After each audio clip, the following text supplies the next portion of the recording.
Petite précision, ce sketch contient des jeux de mots et des blagues qui seront surtout compris par les gens qui s'intéressent aux sciences, bien qu'un effort ait été fait pour le rendre accessible à tous. Convaincre quelqu'un n'est pas toujours facile. Bonjour à tous et à toutes, bienvenue à cette conférence sur l'attractivité de la science organisée par le directeur Laurent Houtan. Vous aurez remarqué au passage le jeu de mots entre attractivité et science. Cette conférence vous est donnée par le professeur Hofstadter. Il avait commencé par suivre des cours sur le scepticisme, mais ça ne l'avait franchement pas convaincu. Léonard, c'est à toi. Bien, merci pour cette introduction. Je vous projette en même temps les diapositives qui viennent illustrer mes propos. Pour commencer, voici une boutade mathématique. Si ton voisin fait du nu intégral et que ça te dérange, fais le dérivé et il quittera ses fonctions primitives. Plus sérieusement, on m'a demandé de faire une présentation ludique sur l'application de la science dans la réalité. Je me suis penché sur les super-pouvoirs et ai formulé ma propre théorie sur la maîtrise de l'espace-temps.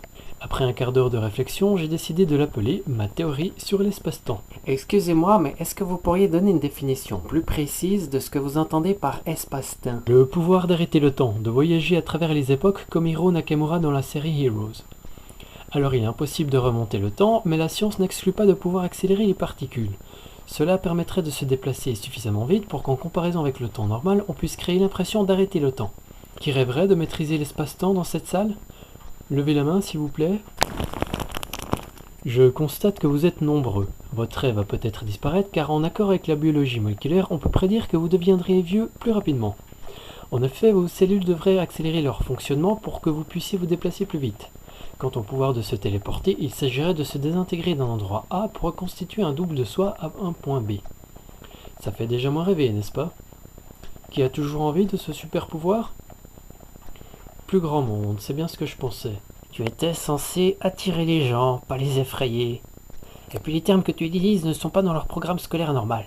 Passe à autre chose. D'accord, alors voici une blague très simple. Il y a 3 sortes de matheux, ceux qui savent compter et ceux qui ne savent pas. Ça vous plaît déjà plus, alors je vais vous parler du pouvoir de voler comme Superman. À son époque, Newton aurait dit que celui qui croit pouvoir voler dans les airs tenait des propos d'une extrême gravité, et Archimède aurait dit « faut pas pousser ». Bah quoi, Newton, la pomme, la gravité, Archimède, la baignoire, ça vous dit quelque chose? On vous apprend quoi à l'école? Moi je sais écrire prout.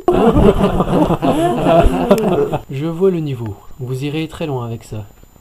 Bon, pour faire très simple, en physique on peut calculer qu'un être humain devrait exercer une force supérieure à l'attraction terrestre pour pouvoir s'envoler. Cette force révélerait de l'autotélékinésie.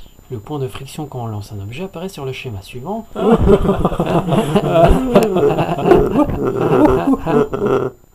Hein? Désolé, ce que vous voyez ce sont mes photos de vacances. Voyons plus loin. C'est toujours pas ça. Là c'était très sympa mais ça n'a toujours rien à voir. Voilà, donc le point de friction d'un objet quand on le lance correspond au point sur cette courbe qui ressemble à une courbe de Gauss. D'ailleurs, vous savez ce qu'a fait Gauss quand il a donné son nom à la courbe? Il gloussait, car Gauss glousse. Passe peut-être ce genre de blague, parce que si on n'a pas eu de cours là-dessus, il n'y a pas grand-chose de marrant. Donc des blagues comme quel est le nombre le plus magnifique du monde, Hélène de Troie, je passe aussi? Oui. Alors les 3 statisticiens qui chassent le canard, on passe. L'arche de Noé des fonctions aussi.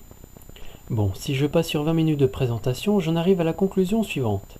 Si vous vous rendez compte que vous pouvez maîtriser l'espace-temps, n'utilisez ce pouvoir que pour sauver des vies en y passant le moins de temps possible. Ceci afin d'éviter de vieillir prématurément.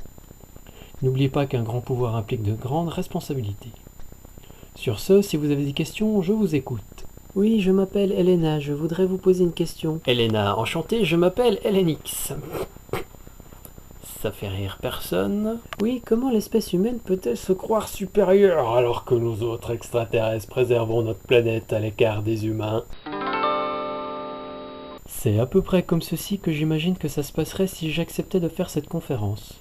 C'est pourquoi je refuse. Vraiment? Oui, bon, j'admets qu'à la fin mon esprit a dû un peu mélanger ce que j'imaginais avec le film d'hier soir.